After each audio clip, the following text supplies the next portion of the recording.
जय माता दी। श्री दुर्गा सप्तशती का तीसरा अध्याय, सेनापतियों सहित महिषासुर का वध। महर्षि मेधा ने कहा, महिषासुर की सेना को नष्ट होते देखकर उस सेना का सेनापति चिक्षुर क्रोध भर देवी के साथ युद्ध करने के लिए आगे बढ़ा। वह देवी पर इस प्रकार बाणों की वर्षा करने लगा मानो सुमेरु पर्वत पर पानी की धार बरसा रहा हो।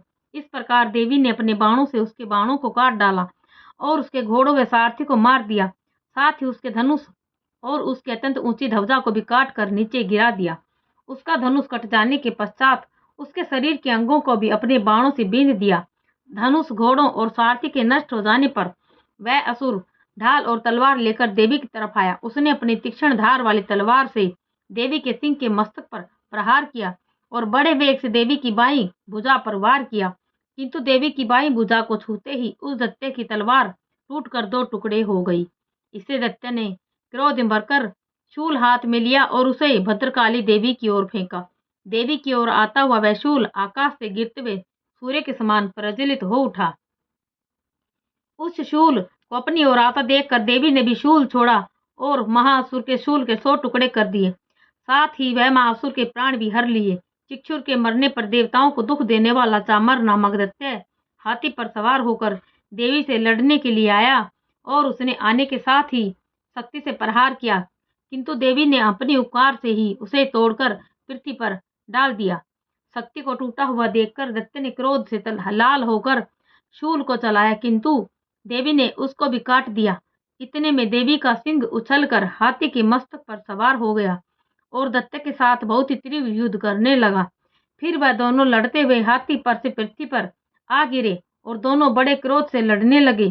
फिर सिंह बड़े जोर से आकाश की ओर उछला और जब पृथ्वी की ओर आया तो अपने पंजे से चामर का सिर धड़ से अलग कर दिया। क्रोध में भरी हुई देवी ने शिला और वृक्ष आदि की चोटों से उदग्र को भी मार दिया।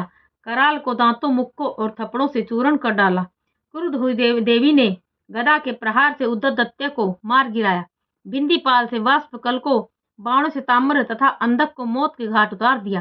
तीनों नेत्रों वाली परमेश्वरी ने त्रिशूल से उग्राश्य, उग्रवीर्य और महाहनु नामक राक्षसों को मार गिराया। उसने अपनी तलवार से विडाल नामक दैत्य का सिर काट डाला तथा अपने बाणों से दुर्धर और दुर्मुख राक्षसों को यमलोक पहुंचा दिया। इस प्रकार जब महिषासुर ने देखा कि देवी ने मेरी सेना को नष्ट कर दिया है, तो वह भैंसे का रूप धारण करके देवी के गणों को दुख देने लगा। उन गणों में कितनों को उसने मुख के प्रहार से, कितनों को खुरों से, कितनों को पूंछ से, कितनों को सींगों से, बहुतों को दौड़ने के वेग से, अनेकों को सिंह नाद से, कितनों को चक्कर देकर, कितनों को श्वास वायु के झोंकों से पृथ्वी पर गिरा दिया। वह दैत्य इस प्रकार गणों की सेना को गिरा देवी के सिंह को मारने के लिए दौड़ा। इस पर देवी को बड़ा गुस्सा आया। उधर दैत्य भी क्रोध में भरकर धरती को खुरों से खोदने लगा तथा सिंगों से पर्वतों को उखाड़ उखाड़ कर धरती पर फेंकने लगा और मुख से शब्द करने लगा। महिषासुर के वेग से चक्कर देने के कारण पृथ्वी क्षुब्ध होकर फटने लगी। उसकी पूंछ से टकराकर समुद्र चारों ओर फैलने लगा। हिलते हुए सिंगों के आघात से मेघ खंड खंड हो गए और श्वास से आकाश में उड़ते हुए पर्वत फटने लगे। इस तरह क्रोध में भरे हुए राक्षस को देख चंडिका को भी क्रोध आ गया और वह उसे मारने के लिए क्रोध में भर गई। देवी ने पास फेंककर दैत्य को बांध लिया और उसने बंध जाने पर दैत्य का रूप त्याग दिया और सिंह का रूप धारण कर लिया। और जो ही देवी इसको सिर काटने के लिए तैयार हुई कि पुरुष का रूप बना लिया, जो कि हाथ में तलवार लिए हुए था। देवी ने तुरंत ही अपने बाणों के साथ उस पुरुष को उसकी तलवार ढाल सहित बींध डाला। इसके पश्चात वह हाथी के रूप में दिखाई देने लगा और अपनी लंबी सूंड से देवी के सिंह को खींचने लगा और गर्जने लगा। देवी ने अपनी तलवार से उसकी सूंड काट डाली। तब राक्षस ने एक बार फिर भैंसे का रूप धारण कर लिया और पहले की तरह चराचर जीवों सहित समस्त त्रिलोकी को व्याकुल करने लगा।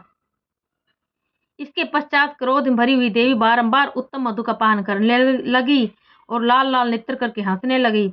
उधर बलवीर्य तथा मद से क्रुद्ध हुआ दैत्य भी गरजने लगा। अपने सींगों से देवी पर पर्वतों को फेंकने लगा। देवी अपने बाणों से इसके फेंके हुए पर्वत को चूर्ण करती बोली, ओ मूढ़, जब तक मैं मधुपान कर रही हूँ तब तक तू गरज ले और इसके पश्चात मेरे हाथों तेरी मृत्यु हो जाने पर देवता गरजेंगे। महर्षि मेधा ने कहा। यूं कहकर देवी उछलकर उस दैत्य पर जा चढ़ी और उसको अपने पैर से दबाकर शूल से उसके गले पर आघात किया। देवी के पैर से दबने पर भी दैत्य अपने दूसरे रूप से अपने मुख से बाहर होने लगा। अभी वह आधा ही बाहर निकला था कि देवी ने अपने प्रभाव से उसे रोक दिया। जब वह आधा निकला वह दैत्य युद्ध करने लगा तो देवी ने अपनी तलवार से उसका सिर काट दिया। इसके पश्चात सारी राक्षस सेना हाहाकार करती वहां से भाग खड़ी और सब देवता अत्यंत प्रसन्न हुए तथा ऋषियों महर्षियों सहित देवी की स्तुति करने लगे और गंधर्वराज गान करने लगे और अप्सराएं नृत्य करने लगी। जय माता दी।